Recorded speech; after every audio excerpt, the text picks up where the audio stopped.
일본의 고령자들에게 연금은 노후 생활 자금의 중요한 한 축입니다. 일본의 공적연금은 자영업자 등이 대상인 국민연금과 직장인 공무원 등이 가입하는 후생연금으로 나뉩니다. 40년 동안 국민연금을 낸 가입자는 65살부터 1인당 매달 6만 5천 엔, 우리 돈 65만 원 정도를 받습니다. 후생연금은 계산이 복잡합니다. 남편이 40년 직장 생활을 하고 부인은 전업주부였을 경우 부부가 받는 연금은 평균적으로 월 25만 엔, 250만 원 안팎이라고 합니다. ただ一応主人がまだね仕事をしてるからそれで生活できますけど、もし仕事してなかったら年金だけじゃ食べていけない。私は彼女と違って一人なので、少ない金額の中で、ちょっと切り詰めながらやっていこうかなっていう感じですね。とてもじゃないけど年金だけじゃやっていけないんで、まだ仕事もしてますし、新しい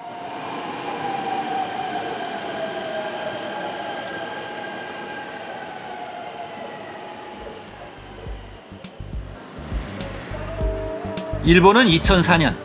고이즈미 당시 총리가 연금 개혁을 추진했습니다.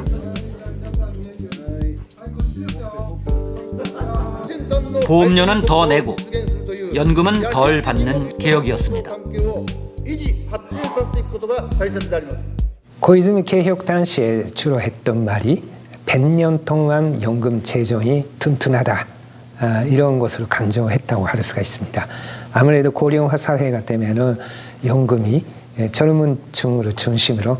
자기가 늙었을 때 받을 수 있을 것인가, 이런 불안감이 있기 때문에 연금 재정의 미래 지속 가능성을 강화하는 대책이 이루어졌습니다. 먼저 당시 13.58%이던 후생연금 보험료율을 2017년까지 점진적으로 18.3%로 인상하고 그 이상은 올리지 않기로 했습니다. 경제 상황과 출산율, 연금 가입자 수 변화 등에 따라 연금 지급액을 줄이는 자동 조절 장치도 마련했습니다. 그런데 이 장치가 제대로 작동하지 않았다고 합니다.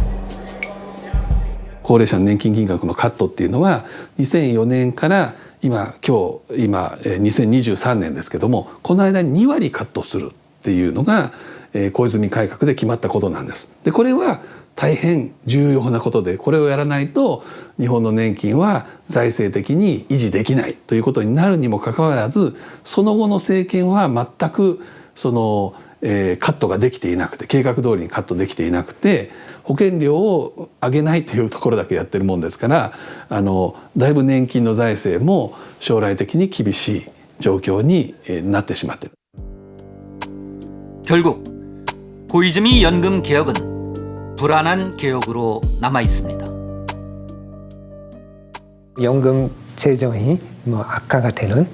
측면이 멈추지 않았다. 그래서 100년 동안 안심할 수 있다라는 부분을 아직까지 일본 사람이 확실히 갖고 있지는 않는 부분이 또 있는 것 같습니다. 지난해 일본 정부 예산은 107조 엔, 약 1000조 원입니다.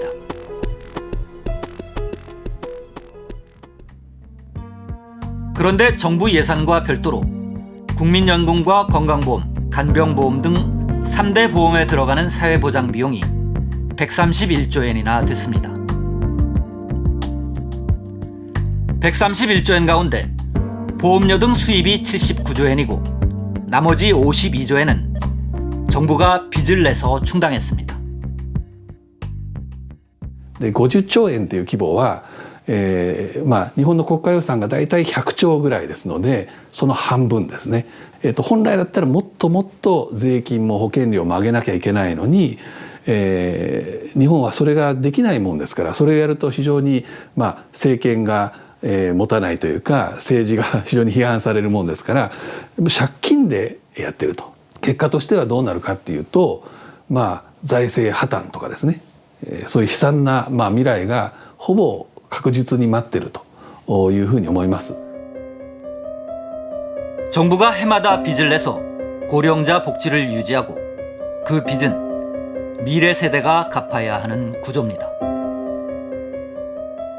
おじいさんたちが、年金とか医療とか介護でもらってる金額っていうのは、彼らが負担している保険料に比べて5000万円ぐらい多くもらってるんですね。で逆に言うと今の若者たち、特に今年生まれた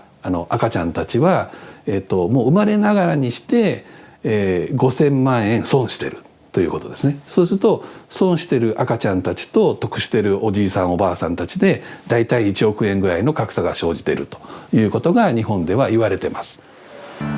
그런 일본이 보기에도 우리나라 상황은 훨씬 더 어렵습니다.